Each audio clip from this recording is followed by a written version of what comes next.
Sige. Thank you. Thank you. Yes, go ahead, Dino.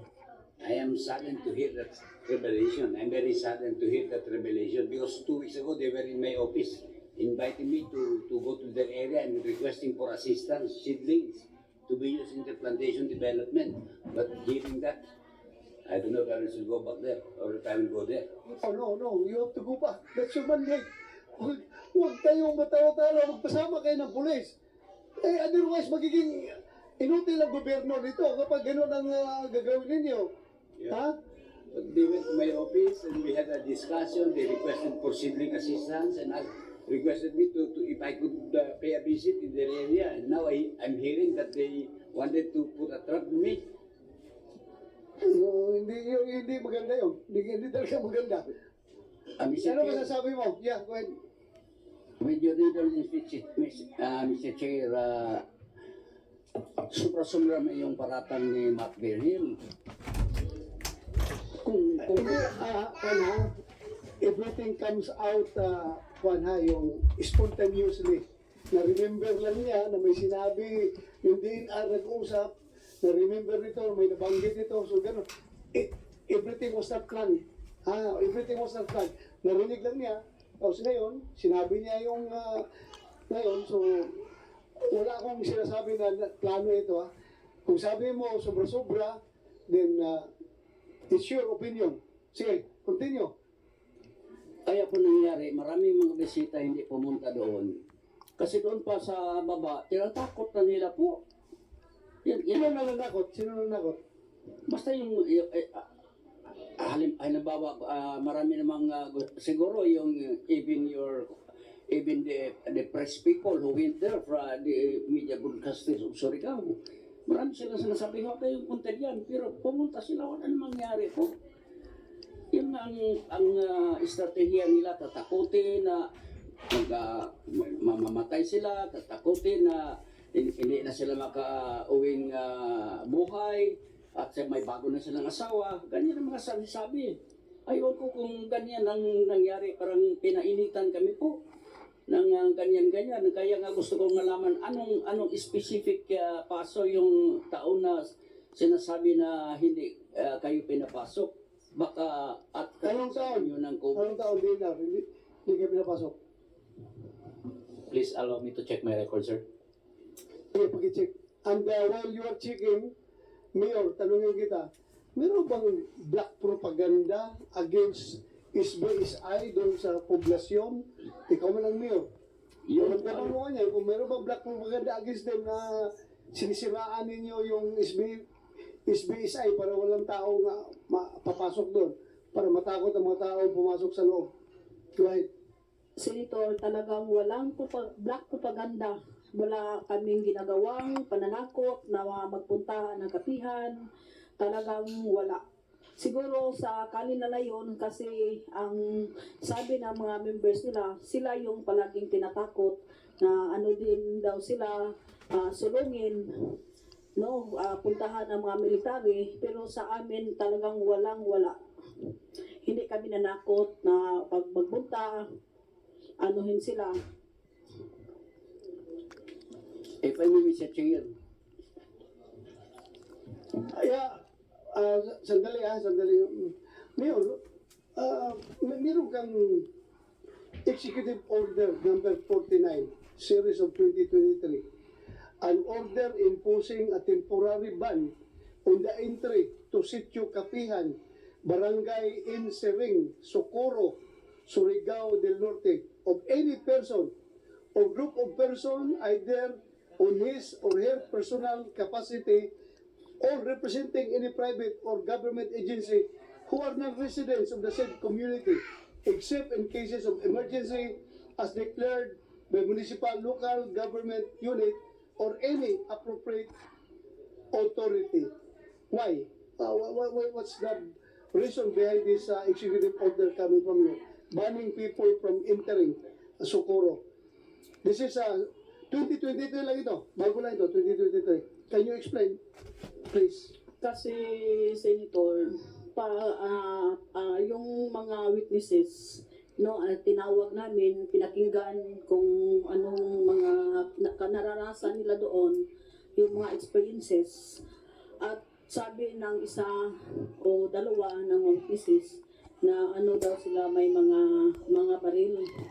O sunod yung ano sabi ng mga witnesses na ano daw sila yung bali yung kanilang goal, yung sabi na kailangan daw basta membro ng Sbsi, yun yung sabi ng mga witnesses na ano daw, tanungin sila ng kanilang senior kung handa ba kayong mamatay. No, ang sabi ng mga membro, handa ba rin kayong magpakamatay o ganun. So, nagawa ko ng executive order, no, na kasi parang yung protection, no, ng mga bisita na nag-temporary muna kami ng entry ng Kapihan. Pero yung mga... I perfectly understand your concern why you issue this executive order. In the interest of public order and public safety, you have to do it. It is the call of the time. But useless man din yung executive order mo na banning people to enter there dahil bawal man din pasukan nila. So, double negative. Ayaw mo papasukin mga tao doon para safety, para safe ang mga tao. If I may, Mr. Yun Chair. naman doon, hindi naman dahil nila pinapapasukan. Bawal mo na pumasok. So, wala rin. Yes, go ahead, Mr. Galanida. You have the floor. Yeah, go ahead. Sige. Mr. Chair, actually, Mr. I must confess that we cannot understand why the LGU is sorry. We request Mr. Chair to recognize our counsel, Attorney Olga Reserva. Gusto mong magsalita si Atty. Olga? Yeah, sige. Sige. Yes po, relative to the executive order, before I continue. Sige. Go ahead, Atty. Olga. Good afternoon, Your Honors. I'm Attorney Hilary Olga M. Reserva, and I appeared Ang dala sa reserva. in Reserva. So, si kanina, attorney, yung apo ng original De La Peña. Dinapinya ka. De La Peña. Itong reserva. Yes. Okay, go ahead. I appeared before the Sangguniang Panlalawigan because there was an ordinance created by the LGU of Socorro which exactly copied the EO 49. And we raised the following contentions that the ordinance violates not just the right to travel the members of the Kapihan, also that it exercised the calling out powers which belong exclusively to the president, and also that it is partial and discriminatory in nature. And at that time, the Sangguniang Panlalawigan, the Committee of Laws and Governance, gave them at least 30 days to produce any report from any fact-finding government agency. However, until this day, there was no report given which could prove that there were allegations of amassing firearms, that there were several shabu laboratories inside the Kapihan. So by virtue of that, the committee headed by SP Bernal and the Sangguniang Panlalawigan of Surigao del Norte rendered the ordinance as null and void and ultra vires for being speculative, baseless, and discriminatory in nature. That's all, Your Honor. Thank you. So, ito pala yung revoke ng Sangguniang Panlalawigan. May I continue, Mr. Chair? Yes, continue. That's the real proof na inaapi yung kami ng LGU ng Socorro po. Sandali. Before you continue, andito yung Provincial Legal Officer, Attorney Christopher Pupuli, Sarioro.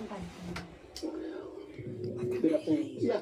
Is it true that such executive order was revoked by the Sangguniang Panlalawigan? What was revoked, Mr. Chair, was the ordinance that was subsequently passed by the Legislative Council of the Municipality of Socorro. The municipal ordinance, Yes, the same issue, the same topic, yes, about banning the entry to Kapihan. Generally, Mr. Chair, they adopted the executive order of the mayor. Okay. Thank you for that. Please continue, Mr. Mr. Chair, actually, Mr. Chair, I must confess na nag-lead ng kaguluhan doon ay ang LGU mismo, Mr. Chair. Kasi siguro because of political rivalry.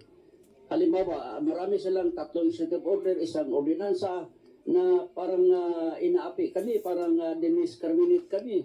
That was a class legislation. Tanong ko, bakit si Mayor Rachel naupo siya last July 22, July 1, 2022 hanggang ngayon hindi lang po siya nakabisita o nag-invite sa amin po doon sa Sitio Kapihan. In-invitean ba niyo siya? May I be recognized? Sandali lang. In-invite po ba sila? Si Mayor? Then ang kon po namin is kung mayroon kaming mga problema, dapat as a mother, kasi sabi niya sa election campaign, mother of all. Pisanulatan kami, in-invite kami. In fact, I went twice sa kanya. Nasabi ko na ano ba ito kung pwede lang ayusin natin. Ano talaga ang gusto ng LGU, Mr. Chair. Pero ang nangyari, hindi siya maski mga activity ng LGU, hindi kami finonis, hindi kami involved. Okay. Aywan ko. Before the Mayor answers the question, siguro, ako yung inyong whatever political differences that you may have among yourselves, Mayor at saka ikaw, pwede yung maariglo. Ha? Pwede yung maariglo, wala problema, pwede yung pag-usapan. Pero ang hindi mapag-usapan, yung mga issue ngayon na pinag-usapan natin, yung pagkasal ninyo ng mga bata na minor de edad, at pagpupumilit na mag-sex sila, at saka yung hindi pagpapaaral sa mga bata. Hindi talaga makuha sa usapan yan. Dahil ibang usapan yan. Ibang usapan. Your Honor, if I Yeah, go ahead. Your Honor, all of the issues raised here in this proceeding were also raised at the Sangguniang Panlalawigan, Your Honor.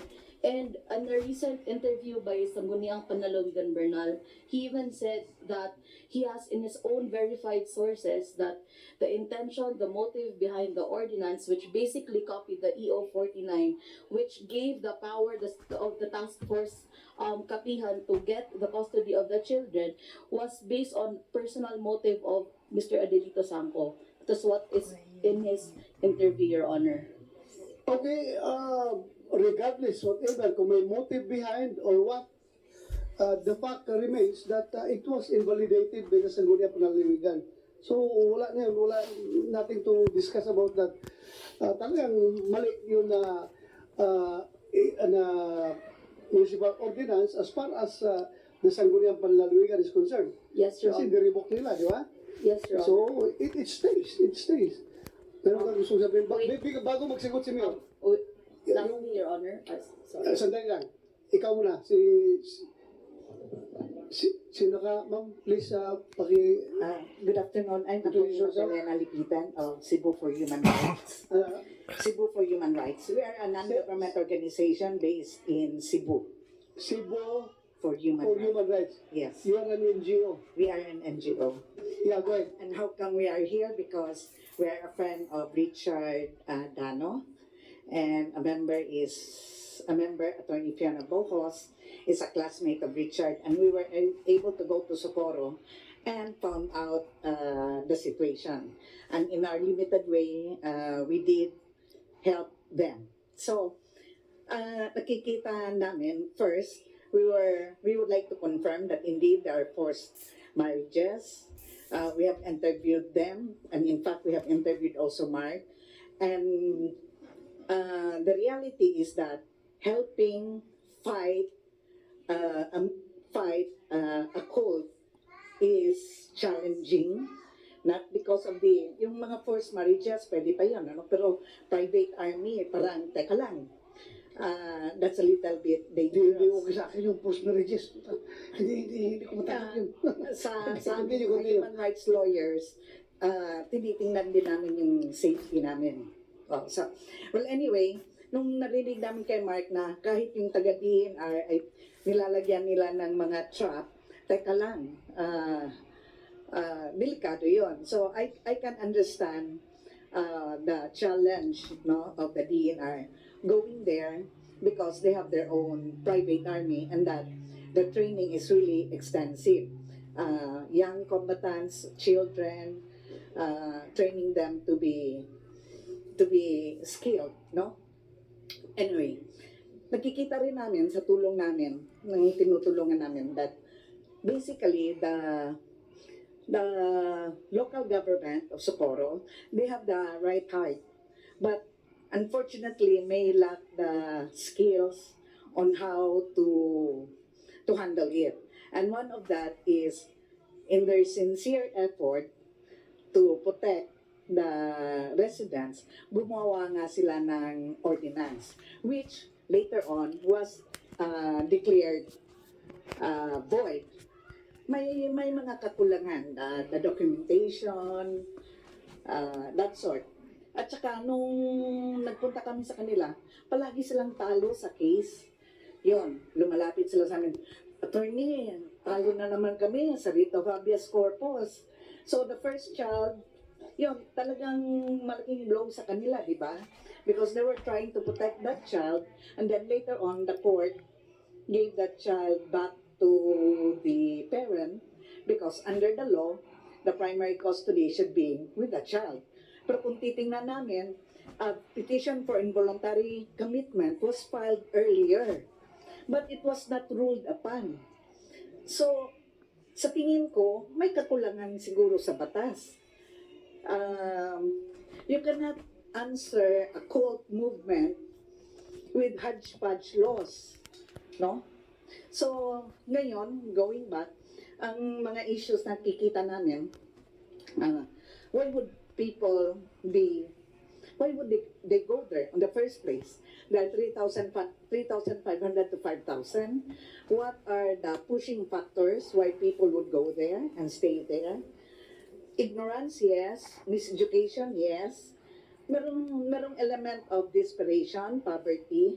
May nagtatago nandun kasi may mga warrant of arrest. May nandun kasi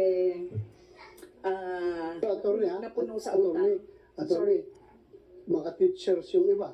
Mga kwan yun, That's why, license, kwan yun.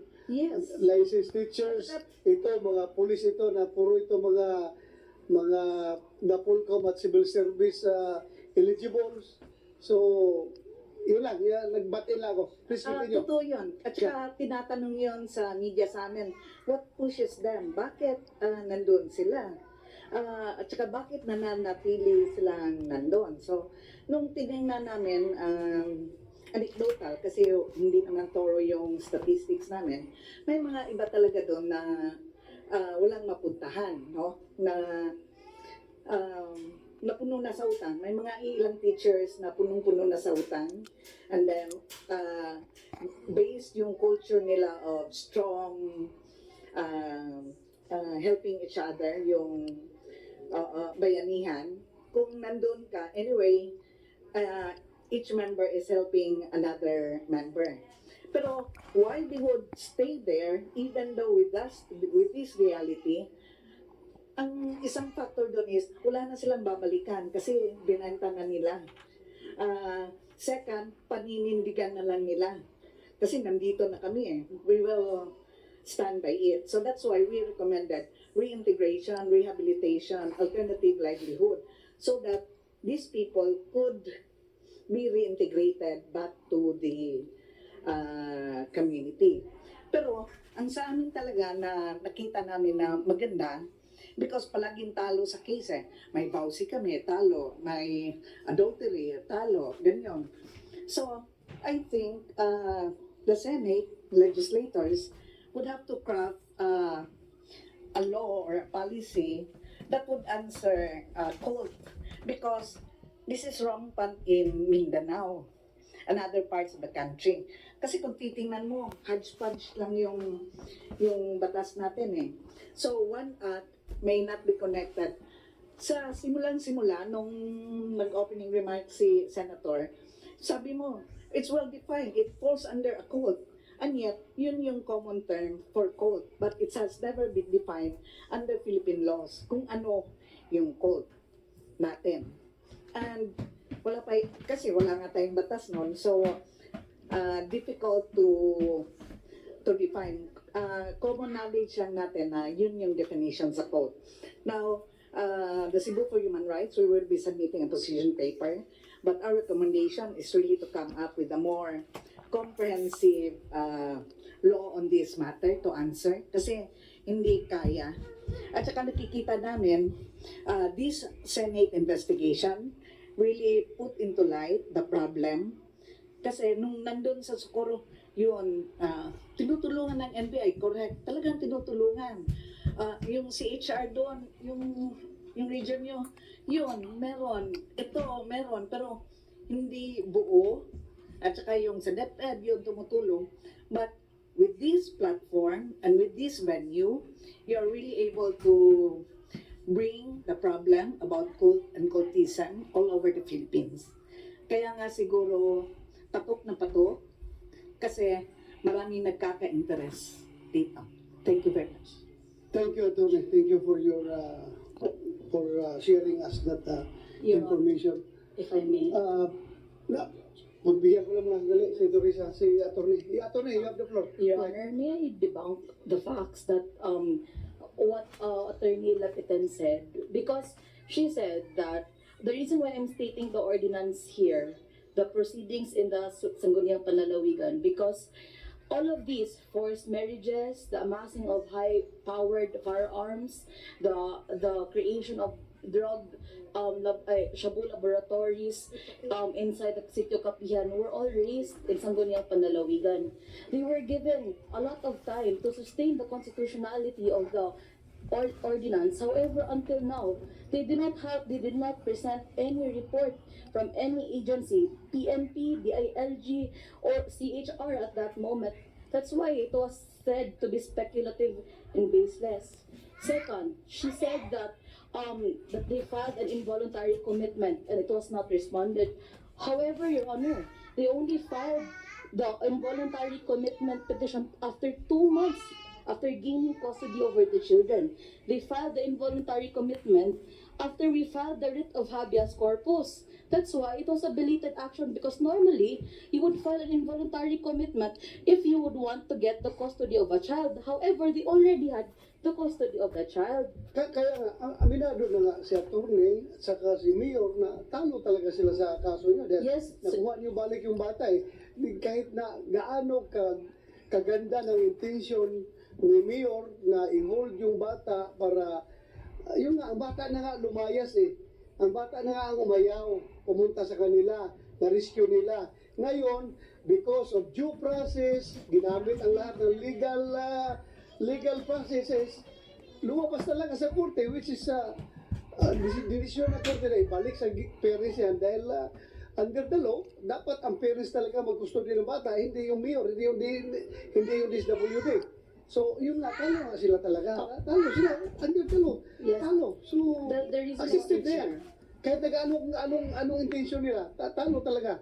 So, yeah, what are you trying to The reason why I'm establish, Atty.? The reason why I'm raising this, Your Honor, is because she said that they filed the involuntary commitment first, and it was not entertained by the court. However, upon summons, upon records would speak that they only filed 2 months after gaining custody of the children. That's why it was at Kaya nga, talo nga talaga sila dahil they're always two steps behind you. Talo sila. Mr. Chair, Yan, go ahead sa Senator Risa. ang maganda lang po, Mr. Chair, and may I please also share my differing opinion with attorney. Actually, may laban pa po yung mga bata dahil dinidinig po, iniimbestiga ng Senado. Yung mga gustong i-champion yung rights of the children, yung best interest of the child, bagamat sa mga prior processes, maaring hindi nabigyang daan yung kanilang hinihiling, pero dahil mga sa naunang ginawa ng NBI, naunang ginawa ng DOJ IACAT, naunang ginawa ng PNP, naunang ginawa ni na Mayor at ng MSWDO, nakarating sa amin dito sa Senado. And ibig sabihin, hindi na-uphold. And in fact, I would state it more strongly, nalalabag ang best interest of the child, nalalabag ang karapatan ng bata sa kasalukuyang sitwasyong kinasasadlakan nila sa Kapihan, sa kamay ng SBSI. And one of the, dagang salamat kay Attorney Lepitan, we conduct these investigations in aid of legislation also. So kung meron po kayong ipapanukala na mas sumasaklaw na batas, we would be very interested to study that. At isa po sa mga aspetong binanggit nyo, yung rehabilitation. Actually, yun yung isang pending important matter ko sa DSWD. Kapag finally nga napatunayan na victim survivors ng human trafficking, for one, itong mga witnesses natin, kung merong program for rehabilitation and reintegration ng DSWD na maasahang matanggap ng mga bata, ng kanilang mga pamilya. And in fact, yung ating mga child victim survivors, nananawagan sa mga kababata nila na nandun pa sa Kapihan, na bumaba na rin, tumakas din. Kasi daw walang kinabukasan sila doon. Simula lang dun sa hindi sila pinapayagang makapag-aral. So I just want to, in this way, also express support for our committees and our chair, and speaking as his co-chair, na hindi pa tapos ang laban, may laban ng mga bata. Dahil nakarating sa amin yung kanilang mismong personal na testimonya. Mr. Chair. Mr. Chair. If Yes. I may add, Mr. Chair. Yes, go ahead, Dr. Sa dami-dami kasing tumakas na doon, natatakot silang magsalita. Ito yung mga bata na matatapang, ito yung mga witnesses na matatapang. Kasi ang dami na kasing nagsasabi na ganitong nangyari sa kanila. Kasi imagine mga more than 1,000 na siguro yung bumaba. Pero ayaw nilang magsalita, natatakot talaga sila.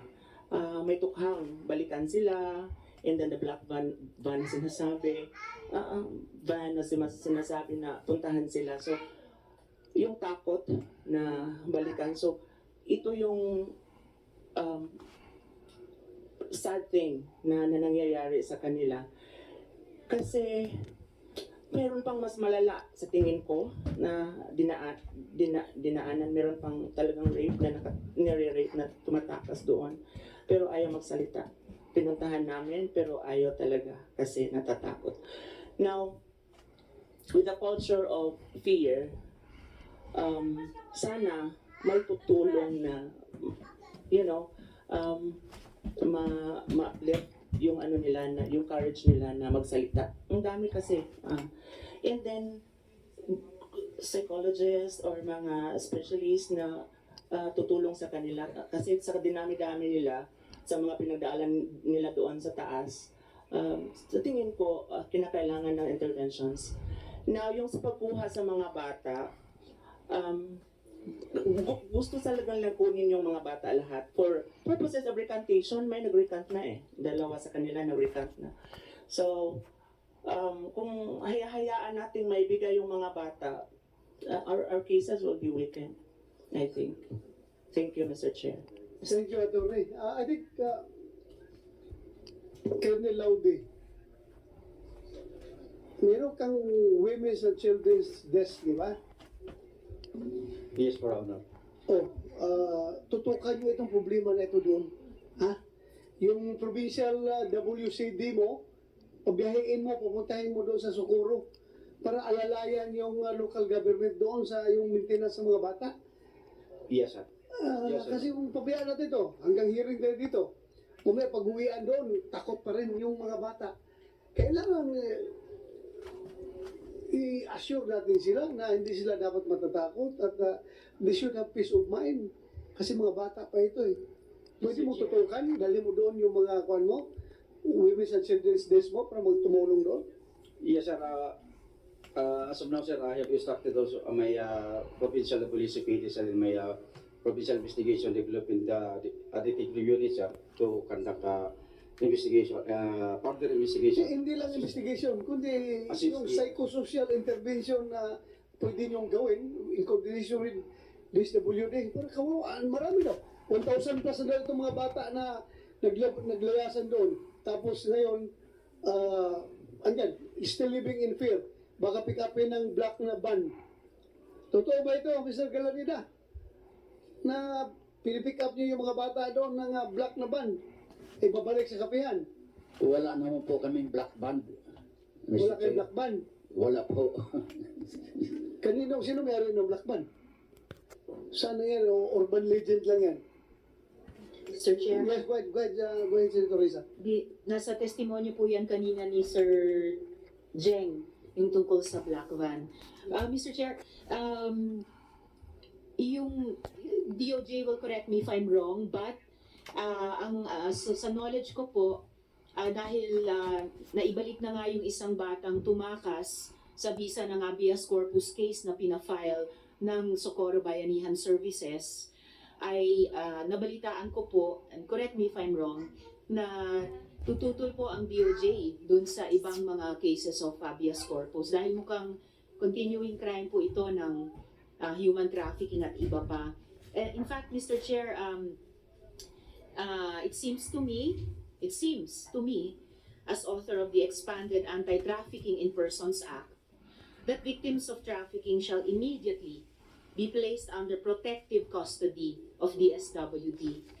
Kaya naisip ko lang po, dahil kanina sinabi po ni Asek Dumlao na mahaba pa ang kailangang panahon for their debriefing, hindi po ba tama, Mr. Chair, na the state, in the exercise of its parents patri powers and in compliance with Section 7K of RA 9208 as amended, take protective custody of the two minors and their parents, if they wish, in the hands of SBSI. So, maaari ko bang hilingin, Mr. Chair, na mag-weigh in dito sa aking tanong, ang IACAT at DOJ or DSWD? Yes, thank you. Yes, you may answer. Thank you, Mr. Chair. Thank you, Senator.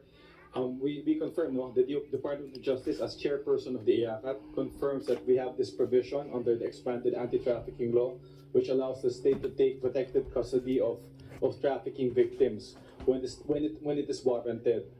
And it would appear, Your Honor, that under these circumstances, that it's warranted because we've heard the testimonies of many children, many victims who attest to the occurrence of a variety of acts such as forced marriage, forced labor, and then we also know of the pending investigation of the CHR on top of the pending investigation right now before DOJ for, among others, human trafficking. And then some of the respondents themselves, some of the leaders of Bayanihan have already been cited in contempt by the Senate for lying, no, Your Honor. So it would appear that the state does have sufficient ground to take protective custody of any other victims that are present right now that the state doesn't have custody of. Our concern lang, Your Honor, is that the court has already spoken insofar as the authority of the local social welfare and development office to maintain custody of the children. But that doesn't preclude the national DSWD from taking custody of the children, and as well as the parents, if the parents do want to surrender or to be under the custody of the DSWD. Thank you for that opinion, Yusik T. I will go, puntahan kita. Human rights, your opinion on this? We subscribe to the manifestation of the good USEC, Your Honor. Thank you. DSWD, your opinion? Mr. Chair, we would just like to manifest that if it is a decision of this honorable committee, then the DSWD is prepared naman po to take protective custody of these children and of course their parents. Before this committee will rule on the quasi motion of Senator Riza. We will hear the mother. Ikaw yung inahan ng dalawa? Nandyan? Nung isa po, Mr. Ha? Nung isa pong Yung bata. isa? Sige, go ahead. Ano po, yung anak ko po, nag-aral siya nung nasa Kapihan na kami. Nakahinto siya nung nagkaroon ng lindol sa amin. Kasi nga may mga aftershocks. Ayoko naman na ilagay sa risky na situation yung anak ko. Then pagka next year, nag-module siya kasi hindi pwede na mag-aral ng mga bata dahil sa COVID. So pinaaral ko siya through modules, 2 years. Then nung nag-face-to-face na, pinapunta ko siya sa nanay ko doon sa ibaba para makapag-aral siya ng, dalawa po sila, Mr. Chair, pinaaral ko po sila.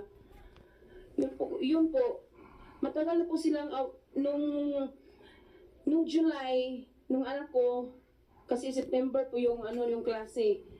Yun, pinababa ko sila para po mag-aral. Pinaaral ko po sila doon kasi malayo po kasi yung Kapihan sa poblasyon. Doon ko po sila pinaaral. Binigay ko po yung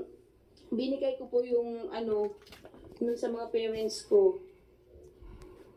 Hindi yung mga anak ko po pinaaral ko po talaga. Hindi po yung totoo na hindi namin pinaaral. Hanggang ngayon? Hanggang ngayon po, nag-aaral po sila. Grade 10 yung panganay ko, yung kinuha nila. At yung pangalawa ko, grade 8. May tatlo po kasi yung anak ko. Sandali lang. What do you mean by kinuha nila? Kasi po yung anak ko, pinaaral ko nga po pinababa para mag-aral doon sa ibaba. Kasi wala po kasi, high school na po kasi. Malayo po doon sa amin, sa Kapihan yung high school. Risky naman po yung daan. Malayo po ko 9 kilometers po kasi yun sa poblasyon, sir. So pinababa ko sila para mag-aral. Dalawa po sila, sir. Grade 8 at saka grade 10. Sino ang kinuha? Yung anak ko pong isa, yung babae, tinawagan daw siya. Anong grade yun? Grade 10 nga ngayon. Grade 10? Oo. Sino kumuha?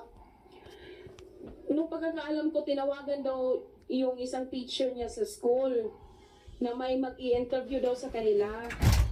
Nung po, pagkakuha na po sa bata, in-interviews daw sila, tapos bago daw kukunin, sabi ng nanay ko, pinupunta-puntahan po ni Miss Lovely sa Bandal. Yan po yung babae. Kasamahan po namin yan sa Kapihan. Pinupuntahan din kasi yung bahay ng nanay ko at yung inupahan ng bahay magkatabi. Kaya po, palagi niyang mag-witness ka. Dapat mag-witness ka. Kasi ganyan, may ibibigay kami sa iyo. Ganyan. So yung bata kasi, sir, kasi bata nga eh. Yun po talaga yung totoo. Bata nga, na-convince din po nila. Din yung pagkakuha na po yung bata yung in-interview, hindi na po nakauwi, sir. Hindi na po nakauwi yung bata. Yun nga, nung lumapit ako kay Mayor, pumunta kami sa opisina ni Mayor talaga. Joke ba doon, Mayor, sir? Nayuli na siya kang bata kay di nakatawag ng eskwela. Bis kay mauya akong punto nga. Ako ipa-eskwela, subos kaya anong dili mauntang nga bidyang eskwela. Ilang ipuha. Dili nila ihatag kaya gilangingon.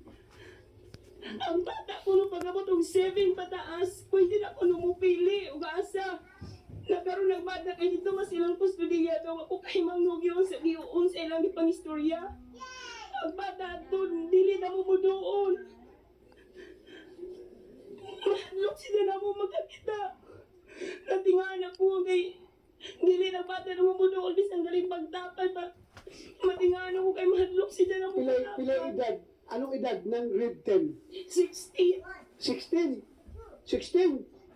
Tapos, ayaw sumama sa'yo, ayaw lumapit sa'yo. Oo, nung kalauna nung nakuha na namin siya sa habeas corpus, sinabi niya na, Nay, Giingnan ko nila itong pagkuhan na to sa katong judge sa dapat to sa katong pag-hearing na mo sa habeas corpus nga. Imo ko sa minuta na nga, dili ka mo ba nila? Sakit sa mga kasi nga mismo ang bata nila mupan. Ilang ituluan nagtatanga kung mapunta Is this true, attorney? Kung binilwas niyo daw ang bata na huwag sumama sa mother? Mr. Chair, Yeah, go ahead. I need to answer because it's a serious allegation. Actually, noong April this year, marami na sa kanila, kasi before, ayaw talagang magsabi ng mga dating mga members nila. Tatanungin namin kung anong nangyari, ayaw talagang magsabi. So itong April lang this year, na merong dalawa na nagkaroon ng tapang na magsalita sa nangyari sa kanila. Yung si Randolph Dison Barbarino, andito siya kasi bumaba siya at saka naghanap ng trabaho sa baba, nag-support sa kanyang pamilya. Si Jackie Mondragon Basco, andito rin, bumaba din siya, nag-support sa kanyang pamilya. Pinag-asawa ni Jerins ang kanilang respective spouses. Doon nagsimula, yun ang nag-spark kasi nag-post sila sa social media na hindi nila kinaya yung nangyari sa kanila. In fact, nagkaroon ng suicidal tendency sa Randolph. Sabi niya, ay sarap namang tumalon nitong tulay kasi hindi ko kakayanin na yung aking asawa ay pinag-asawa ng iba.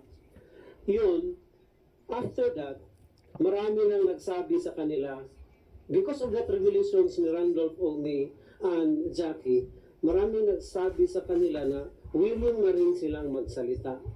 Kaya sinabi ni Mayor, o sige, magtayo tayo ng Socorro Task Force Kapihan para pakinggan sila. Yun na, para yung group of selected department heads, parang quick reaction team, yung task force na yun. Ako yung naging chairman kasi ako yung pinaka-senior. Sa ngayon, pag-expand na, si Mayor na yung chairman, ako naging spokesperson. Sabi ng task force, sige, mag-conduct tayo ng meeting, pakinggan natin sila. So that was April 19 this year. Nagkaroon ng meeting between the task force, andun yung municipal officials, headed by the mayor, andun yung taga-PNP. Akala namin konti lang sila. Napakarami pala nilang nag-attend at saka they were crying. Yung mga nangyari Ilan sila? Marami, mga almost more than 30, almost. Paano sila nagka-gather? Were they invited by you? Were they collected? Sinabihan lang namin sila. Voluntaryo sa pumunta o what? Voluntaryo, sinabihan namin, sige, sabihin nyo sa mga kasamahan nyo, willing naman kayong magsalita. Sige, sabihin nyo. Pagpunta namin doon, sabihin nyo, napakarami doon, kasama na yung kanyang anak. Pumunta doon, nag-attend. So hindi nyo pinuck up. According to the mother, kinuha ninyo, dinala doon. Hindi, nag-attend sila doon at saka umiiyak sila sa kanilang mga karanasan. Kami rin, Mr. Chair, umiiyak din kami. Si Mayor umiiyak din. Kasi hindi namin sukat akalain na ganun pala yung nangyari sa kanila sa loob. Kasi dati ayaw nilang magsalita. Yun nga. At sa kasabi ni Mayor, napakadelikado naman itong mga information ninyo. Sinabihan na yung MSWDO na sige, itemporary na muna natin pagkuskudi yung mga bata. Kasi takot na takot yung mga bata na because of that revelation, pipick upin sila. Pick upin yung private army nila. So yun.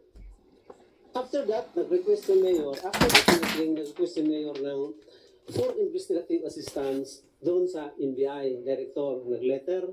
Then sinabi ng Director natin, pumunta yung mga NBI agent May 4. Pumunta din yung anak niya. Nagbigay din ng testimony na gano'n ang nangyari sa kanila, yung mga forced labor, mga gano'n. And then, hindi pa muna isinama yung kanyang anak kasi sabi nga niya, andun sa kanyang mother nakatira yung kanyang anak. Pero on May 6, Mr. Chair, tumawag sa akin yung mga kasamahan nila doon na punta ka dito kasi andito yung tiyahin ng kanyang anak, yung kanyang kapatid, yung sister, gustong kunin forcibly yung kanyang anak doon kasi pumunta. Sino gusto kumuha? Sino gusto kumuha? Yung younger sister niya. Younger sister. Yeah, kasi yung kanyang anak, umiiyak, pumunta doon sa mga bata din andun sa safe house. Sinabi na, forcibly, sinabi niya kanyang tiyahin na, i-recant daw, babawiin yung testimony ng anak niya doon sa NBI. Yun ang gusto nila. O sige, pumunta ako doon. Iyak na iyak yung kanyang anak. Meron na kaming video. Sabi namin sa kanya, kung gusto mong bumalik doon, walang problema, balik ka. Sabi niya, ayaw ko talagang bumalik. Sabi naman, bakit naman? Kasi mahirap ang buhay. Recorded yan? May video yan? Yeah, may video yan. Pwede namin i-play dito ngayon. I-play natin. Sige, patuloy. Bigay sa secretary. Sige, continue. Ibigay. Continue. After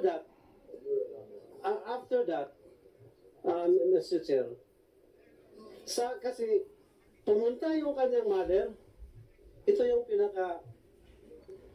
pinaka-thrilling, Mr. Chair. Ay, huwag daw kasi minor na yung bata. Kasi makikita yung bata. Po sir, minor po kasi yun sir. Huwag muna kasi makikita. Sige, patuloy ko na lang muna. Patuloy ko na lang muna. Sige. Umuwi na kami. Kasi pumunta yung nung nakarating na ako doon, bumalik yung kanyang younger sister, dala na yung pulis. Kasi gusto nang tiyahin yung bata na kunin talaga yung bata through the police. Ang pulis naman tinanong yung bata, ganun pa rin, iyak ang bata na hindi talaga siya bumalik. So umuwi na kami kasi ayaw ng bata. Tumawag na naman yung kasama nila. Kaya, sir, pumunta ka dito kasi andito yung grandmother, yung nanay na niya. Kasi forcibly, kinaladkad yung bata palabas sa safe house. At saka yung bata, pagdating doon sa labas, tumakbo at the darkest hour of the night. So yun na nga, buong pwersa ng PNP, hinanap siya kasi baka tumalon sa dagat kasi very dark yun. Baka tumalon. At saka, maraming naghanap. Kami kinakabahan na baka ano nang nangyari. At doon, mga ilang oras, nakabalik na, yung bata pala, nakatago doon sa isang malaking punuan in front of the Barangay Hotel. Makikita sila ng bata pero talagang nagtago siya. Ang pulis, nagkaroon siya ng ideya na nag-flashlight siya dito para makita ang mukha ng pulis na pulisya. So lumabas yung bata. So nung nakita namin yung bata, sabi, anong nangyari? Bakit kayo pumiglas? Sabi niya, ayaw ko talagang bumalik doon. Kaya nga, sinabi ni Mayor, sige, isama na natin ito. Sinabihan ng MSWDO, isama na lang ito sa mga bata kasi ayaw na niyang bumalik doon. April 11. Yun na nga ang May 11. May 6 yung sinabi kong forcibly kinuha ng grandparent. May 11, ito na yung sinabi niya na pumunta sila sa opisina ni Mayor kasama yung kanyang grandmother, ay yung mother niya, grandmother ng bata. Andun ang kami, MSWDO, andun yung police. Tinanong talaga, kasi gusto nilang kunin ang bata. Sabi nila, sa ayaw ninyo, sa gusto, kunin namin ang bata. Sabi niya, ano ba? Sabihan ng anak niya, ano ba? Sa akin ba raw, kay Mr. Sanko kakampi, or sa amin na parents mo? Sabi ko sa kanya, hindi naman tamang tanong yan. Ang itanong sa bata, kung ipatuloy ba niya yung kanyang testimony. At sabi ni Mayor, sige, ma'am, tanungin mo uli yung bata. Sabi niya, sige, ituloy mo ba yung testimony mo? Sabi ng bata, ituloy ko. Tinanong namin, bakit ituloy mo? Kasi gusto ko na sa pagtestimonya ko, bababa na yung aking mga parents doon sa Kapihan para magkasama kami dito sa Kabayanan. So yun ang nangyari. After that, nag-file sila ng petition for the issuance of habeas corpus. Ayun na nga. pinaburan ng korte. Pero hindi talaga totoo na kinuha yung bata. Yung bata talaga ang voluntaryo, napunta doon, at saka yung traumatic experience na pumiglas at hinahanap ng mga pulis. Yun ang totoong nangyari, Mr. Sir. Mr. Chair. Thank you. Go ahead, Senator Risa. Go ahead.